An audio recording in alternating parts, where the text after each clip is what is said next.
Dakotas may not, and Missouri, they use different colors, and the cards are set up a little differently.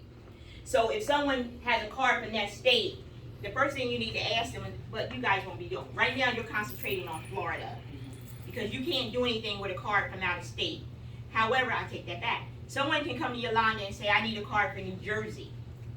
You can use this card. Some people will already have the cards and some won't. If they don't have the cards, you always carry cards with you.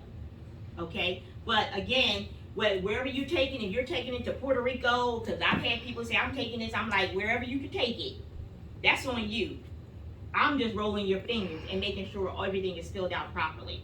I don't do anything else. I don't take your cards. I don't do anything. The only time you would do that if you were doing a job for me and I gave you instructions on what to do. Other than that, never take a card. Because that person's social, date of birth, everything is on there. You can steal their identity. You don't want their responsibility. Or you can lose it. Right, or you lose it, yeah, you don't want that to happen. It's like, here, thank you very much, sir, that'd be whatever, the $25. You know, give them your card, I'm done. You know? One last question, or, because it's kind of like your personal business, document purpose, you won't need to keep like a register of just the name and the date of it took place, or that? You may want to do that because what you're gonna do is give people receipts. Okay. So that would be on your receipt. Okay. Now, some people would say, well, Gloria, pay me cash. I'm not giving no receipt because you got to report that to IRS.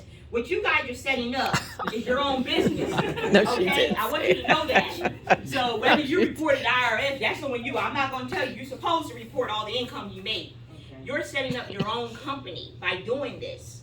So do you keep a receipt? You should. Okay. Should you write their names down and the date you fingerprinted them? You could. Don't put nothing else down. Don't put your social, don't take a copy of their license, don't do any of that. I don't write anything down because I give receipts for everybody. I think are you a loan signing agent? Not yet. Okay, because coming from that segment, you might be tempted to keep the same, Your journal? journaling for Yeah, clients. but even on the journal, all you're doing is putting the person's name, the date, and the type of acknowledgement or jury or whatever you did. Right. So you're not putting in their social, well, sometimes you can put their license. I don't use a journal here, because in the state of Florida, it's not required, Okay. but some states it is required. But we're all Florida today. Yeah, so everybody's from Florida. Yeah. So, and everything we're talking about and doing is in reference to Florida today. Yeah, I'm gonna go over some out-of-state things later. Charity doesn't know too much about the out-of-state, so I'll cover I that. stay in Florida. She travels. I stay. I travel. So with the cards in your packet, the FD258 cards. Sorry, my thing has a. Can I just borrow yours for a second? One of them.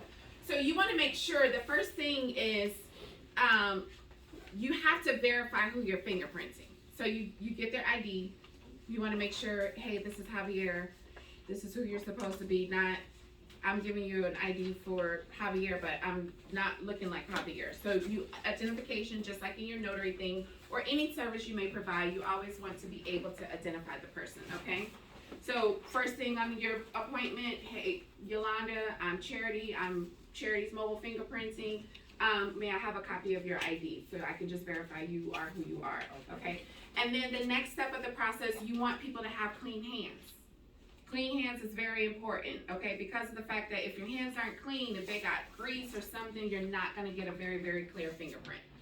So you always want to instruct them to wash their hands, correct, Miss Gloria, but not with soap? No, you can wash your hand with soap and water. Do not use any sanitizer. It is alcohol. It will dry your hands out. Has to be soap and water. And then when they dry it, it's pat. Do not rub with a paper towel. I prefer to use a micro fiber cloth, but if you don't have it, then just paper towel. But don't rub too hard because you're going to put particles back on your fingers. And you'll see that in the fingerprints, Right. okay? All right, so identification, clean hands, and that's what you want to start off with. Now, let's get into a little bit of the different types of fingerprinting. So if you look in your packet on the, and y'all have to forgive me, I should know my left or my right. My husband gets on me all the time. Okay, But it's so hard to do it the opposite way. I'm not that. So this is what you want to look for right here in your packet. So that would be on your left. Right? No, Left. I know it, but it's just like presenting it the other way. I have to turn. So as you can see on this form, there's the different types of patterns that you'll see within a fingerprint. You'll see some people have an arch, some people have a loop, and some people have the whorl. So look at your own fingers and